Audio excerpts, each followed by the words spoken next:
Hey everybody, I'm Cleri. I'm a librarian here at Bridgeport Public Library.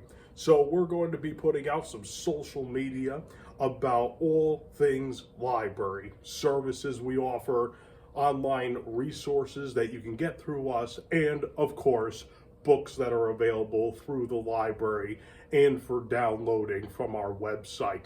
And we're actually going to be talking about one book today, and to help me with it, I brought along our beloved machine here that we lovingly call C3PO. Now, you might be wondering why we call this monitor C3PO. Well, there's really a very logical reason for this. Popping up in a picture there is our charging station, and we call our charging station R2D2. You can kind of see the resemblance. And so this machine is bigger than R2D2, therefore C3PO. And with that, let's talk a little bit about Thaddeus Russell's A Renegade History of the United States. I wanna be an American renegade. I'm so hot I measure me in centigrade. Yeah, I wanted to be louder there, but I'm in a library, so. Hey everybody, sorry about that. That's the type of thing that happens when they let me shoot a YouTube clip without adult supervision. But anyways, A Renegade History of the United States is, as its title implies, the story of our country as told by people not typically represented in history books, such people as tavern goers, immigrants, and women who defied gender norms. In fact, one of the most interesting chapters in the book, in my opinion, is the chapter on how sex workers advanced women's rights. So if you met a woman in the mid-1800s and she had serious pocket change and may even have owned property, or if you met a woman who had divorced her husband and maybe even remarried another man, or if you met a woman who was wearing provocative clothing and makeup, then there is a very good chance that you met a sex worker. And these sex workers, through living fully and freely, helped inspire movements of women's rights in the decades to come, including the suffrage movement. And of course, tongue-in-cheek, they also inspired some fantastic music. I won't share you with another boy. Roxanne, you don't have to put out a red light. Hey, what do you mean I stink? Yeah, like you're any better. Yeah, let's see you try to sing it better than me. Come on. Hey, you can't do that. You can't just bring up a YouTube clip. That's cheating. Anyways. So overall, Thaddeus Russell's A Renegade History of the United States is a very interesting read. It uses captivating language, it's relatively short, and its context makes you think. And the reason it makes you think is because it tells a story we all know, or we think we know, which is the story of our nation's history, but tells it through a very different perspective. Tells it from the perspective of slaves and former slaves and descendants of former slaves.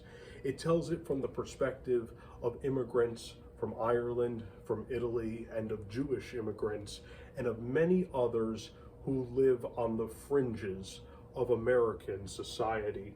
And what I really love about this book is that it gives more than a history of the United States, more than a listing of facts. It makes a point very clear that's quite a compelling point.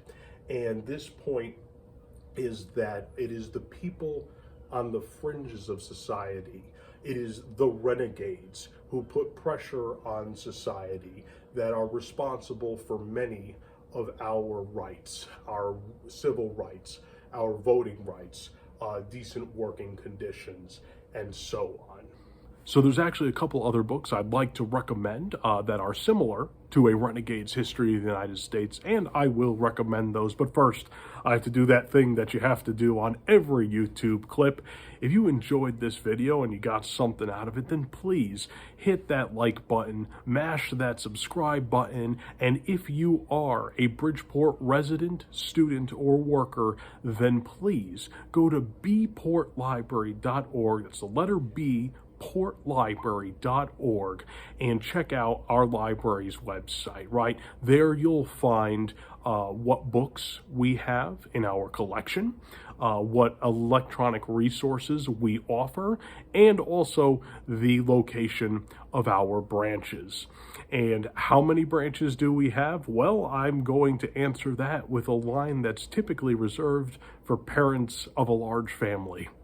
We have 5 with a 6th on the way.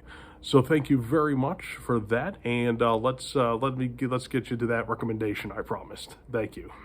So the first book is A People's History of the United States by Howard Zinn, and this book is a much more detailed and a much longer history than Thaddeus Russell, but it's very much the same idea. It tells the history of our country through the lens of people who typically don't get represented or don't get much representation in our history. In particular, one of the best things I took away from this book was I went in with the question of, hey, why didn't the United States have any socialist movements when the rest of the world, especially Europe, was having socialist movements? And the answer to that was, we had lots. They just do not get taught. So very interesting in that regard, but just a very interesting overall book. Do be forewarned, it's dense, it's long. If the Renegade History of the United States is like The Hobbit, then this is like The Lord of the Rings, right? You know, you could kind of see the analogy there if you know those books. But anyways, another book that I want to throw at you here is Bury My Heart at Wounded Knee by D. Brown. And this book, very, very fascinating. It is a history of the United States told from the perspective of indigenous peoples, and a beautiful book, but just know ahead of time that this book is full of atrocities we have committed and treaties we have broken. So just know that going into it, but a beautiful book, and I think a well-rounded knowledge base of our country's history requires seeing it through the eyes of indigenous peoples. So here's the deal with these 3 books. We actually don't own print copies. However, you can, through our library, if you are a Bridgeport resident with a Bridgeport library card, you can download these books from Hoopla, right? So you can go on our website and download these books as audiobooks from Hoopla. And so here's the deal. If you know how to access Hoopla, then this is the end of the video for you. If you're new to Hoopla and you're not sure how to download an audiobook from it, please stick around for just a couple minutes or so, and I'll attach a video on the end of this video, and you'll learn how to go to Hoopla to download these and other audiobooks, and also ebooks and movies and music and more. So thank you very much for joining us today. My name is Adam Cleri. This is C3PO, and we hope to be seeing you again in the future on another one of these clips. You have a great day. Stick around if you want to learn more about Hoopla. Hey everybody, now we're going to get on to Hoopla. So first, what you're going to do is you're going to sign into our website, and our website is, of course, the letter B, Port library.org.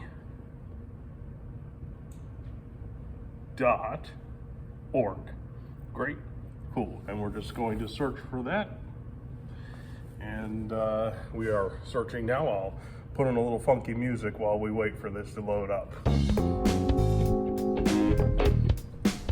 So here we are at the Bridgeport Public Library website, and there are two ways to get onto Hoopla through it, right? So the first way, you could hover over the research button and then click Hoopla right here, or the other way, because Hoopla is one of our more popular sources, we have it listed on the page, on the main page. So just scroll down the main page until we get to Hoopla right here, and then we can click. Cool, so here we are at the hoopla.com webpage, and so the first time you come to this webpage, you'll want to click on that Get Started button right there. You'll need your Bridgeport Public Library card number, but other than that, the process is very self-explanatory. I already have an account, so I'm going to click the login button in the upper corner, and I'm going to punch in my username and password, and we'll get into Hoopla.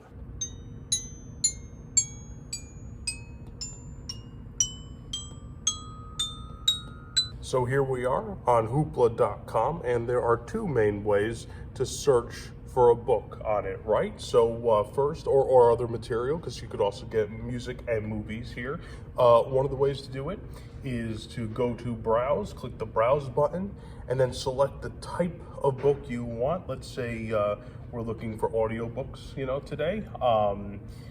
The audiobooks will come up that the site recommends are of interest to you. And the other way of searching for books is to search in this search bar, right? So first we'll change everything to, let's say, ebooks, books that are read on the screen. And now we're going to go search for, let's say, The Handmaid's Tale. And we will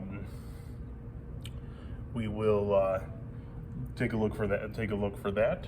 And there we go. There we have it. We're searching now for The Handmaid's Tale.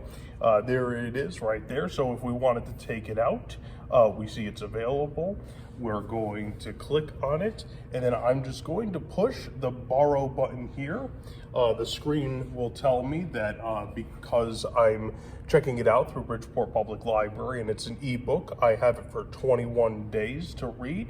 So I'm just going to select borrow title, and we will just wait for that to download, and that's it, right? So now you can always go to your currently borrowed items underneath My Hoopla. So click My Hoopla and go to currently borrowed, and then you can click that to start reading The Handmaid's Tale. So that's how that goes there. So thank you for joining me, and that's how you use Hoopla.